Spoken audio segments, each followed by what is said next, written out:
வணக்கம், welcome to lady சாப். இன்றைக்கி நம்ம பார்க்க போகிற ரெசிபி பச்சை பயிறு கீரை கடையல். சாதாரணமாக கீரை கடையலுக்கு நம்ம துவரம் பருப்பு இல்லைனா சிறுபருப்பு சேர்த்து தான் செய்வோம். ஆனால் இந்த முளைக்கட்டிய பச்சை பயிறு சேர்த்துக்க நம்ம கீரை கடையும் போது இதில் ப்ரோட்டீன் சத்து ரொம்பவே அதிகமாக இருக்குது. இந்த ரெசிபி எப்படி செய்யுதுன்னு சொல்லி பார்க்கலாம். இந்த கீரை கடையிறதுக்கு நம்ம பருப்பு கீரை, சிறுகீரை இல்லை முளைக்கீரை எந்த கீரை வேணாலும் யூஸ் பண்ணிக்கலாம். நான் இன்றைக்கி அரைக்கீரை எடுத்து வச்சுருக்கேன். இதை ஒரு 15 நிமிஷம் உப்பு தண்ணியில் ஊற வச்சுட்டு அதுக்கப்புறம் நல்ல தண்ணியில் அலசி சுத்தம் பண்ணி எடுத்து வச்சுருக்கேன். பச்சை பயிறு ஒரு 1/2 கப். இந்த பச்சை பயிரை முதல் நாளே ஊற வச்சு தண்ணியெல்லாம் வடிச்சிட்டு நம்ம ஒரு மூட்டை கட்டி வச்சுருந்தோம்னா அதில் நிறைய முளை வந்திருக்கும். இப்போ அந்த மாதிரி முளை கட்டிய பயிரை நம்ம யூஸ் பண்ணும்போது அதில் இருக்க சத்துக்கள்லாம் இன்னும் ரொம்ப அதிகமாக இருக்கும். ஒரு பெரிய வெங்காயம், பூண்டு பற்கள் 10, பச்சை மிளகாய் ஒரு 6லேருந்து 7 எடுத்துக்கலாம். நீங்கள் உங்கள் காரத்துக்கு ஏற்ற மாதிரி சேர்த்துக்கோங்க. 3 பெரிய தக்காளி கட் பண்ணி எடுத்து வச்சுருக்கேன். நம்ம புளியை கம்மி பண்ணிவிட்டு தக்காளியை சேர்த்துட்டோம்னா டேஸ்ட் இன்னும் கொஞ்சம் நல்லாயிருக்கும். பெருங்காயத்தூள் 1/2 டீஸ்பூன், புளி ஒரு சின்ன லெமன் சைஸ் அளவு. இப்போ ஒரு ஸ்டீல் குக்கரில் நான் தேவையான அளவு தண்ணி ஊற்றி எடுத்து வச்சுருக்கேன். இதில் முதல்ல இந்த ஊற வச்ச பச்சை பயிறு சேர்த்துடலாம்.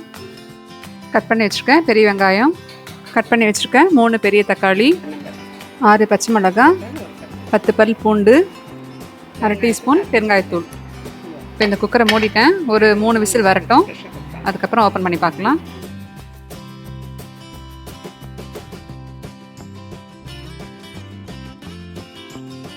குக்கர் சத்தம் அடங்கினதும் ஓப்பன் பண்ணிட்டேன். இதில் மஞ்சள் தூள் ஒரு 1/2 டீஸ்பூன் சேர்த்துக்கலாம். அலசி வச்சுருக்க கீரையும் அதில் சேர்த்துடலாம். மறுபடியும் குக்கரை மூடி ஒரே ஒரு விசில் வச்சு எடுத்துடலாம். கீரை ரொம்ப நேரம் வேக வேண்டிய அவசியம் இல்லை. பாருங்கள், ஒரு விசிலில் நல்லா வெந்திருக்கு. இப்போ இதை நம்ம பருப்பு கடையிற ஒரு சட்டிக்கு எல்லாத்தையும் மாற்றிடுறேன்.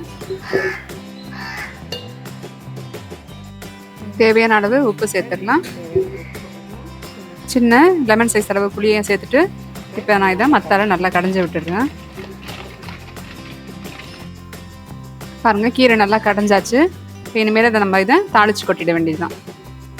இப்போ நான் ஒரு கடாயில் நல்லெண்ணெயும் கொஞ்சம் நெய்யும் சேர்ந்து கலந்து காய வச்சுருக்கேன். இதில் வடகத்தை சேர்த்துடலாம். இப்போ 2 காஞ்ச மிளகாய் கிள்ளியது, கொஞ்சம் கருவேப்பிலை, இதையும் நம்ம தாளித்து இந்த கீரையில் சேர்த்துடலாம். சூப்பரான பச்சை பயிறு கீரை கடையில் ரெடி ஆயிடுச்சு. இந்த ப்ரோட்டீன் ரிச் பச்சை பயிறு கடையில் நீங்களும் கண்டிப்பாக ட்ரை பண்ணுங்கள். அண்ட் இந்த வீடியோ உங்களுக்கு பிடிச்சிருந்தா please like, share and subscribe பண்ண மறக்காதீங்க. அண்ட் தேங்க்ஸ் ஃபார் வாட்சிங்.